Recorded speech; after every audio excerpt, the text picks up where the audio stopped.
kumdanganya mumewe kwamba yuko nyumbani, chumbani, kitandani, anamuwaza kweli kweli, kumbe muongo yuko baa, kuna mwingine wanakurara. Oa wewe, mapenzi ya simu yanachanganya, mume naye ni moto, yuko na bonge la toto, moja baridi moja moto, ati wakishushia na kiti moto. Twende mume mjini, mke kijijini, mapenzi ya simu yasivunjike kwa nini?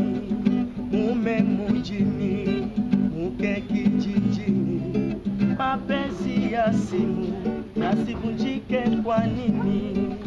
Siku ya siku mke katoka kijijini akaja mjini kwa sababu ya mumewe, akamukuta mumewe na mwingine ndani, na ujauzito kashamupa zamani. Mke kaanza kulia na mtoto mgongoni, mumewe naye ajui mtoto wa nani. Twende mume mjini, mke kijijini, mapenzi ya simu yasivunjike kwa nini?